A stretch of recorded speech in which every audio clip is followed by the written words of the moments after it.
Hello friends, welcome back to Sandy style. இன்றைக்கி நான் garlic and chilli Maggi try பண்ணியிருக்கேன். வாங்க எப்படி பண்ணுறது பார்க்கலாம். அதுக்கு பூண்டு எடுத்து நல்லா குட்டி குட்டியாக கட் பண்ணி வச்சிடலாம். அதுக்கப்புறம் இன்றைக்கி நான் 2 மேகி பேக்கெட் எடுத்திருக்கேன். ஸ்டவ் ஆன் பண்ணிவிட்டு ஒரு பாத்திரம் வச்சுட்டு 2 டம்ளர் அளவுக்கு தண்ணி விட்டுட்டு எடுத்து வச்சுருந்த மேகி 2த்தையும் போட்டுட்டு நல்லா பாயில் பண்ணிடலாம். நல்லா மேகி பாயில் ஆனதுக்கப்புறமா தண்ணி இல்லாமல் வெறும் மேகி மட்டும் ஃபில்டர் பண்ணி தனியாக எடுத்து வச்சு கடாய் ஒன்று வச்சுட்டு கடாய் நல்லா ஹீட் ஆனதுக்கப்புறமா ஆயில் கொஞ்சம் போட்டுக்கலாம்.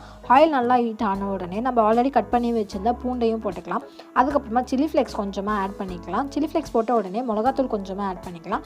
அதுக்கப்புறமா உப்பு கொஞ்சமாக ஆட் பண்ணிவிட்டு மேகியில் இருக்க மேகி மசாலா 2த்தையுமே நம்ம ஆட் பண்ணிக்கலாம்.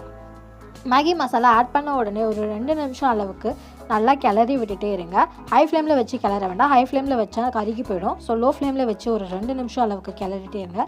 கிளறி முடிச்சதுக்கப்புறமா நம்ம ஆல்ரெடி தனியாக எடுத்து வச்சுருந்த மேகி எடுத்துகிட்டு அந்த மசாலாவோடு நல்லா கிளறி விட்டுருங்க.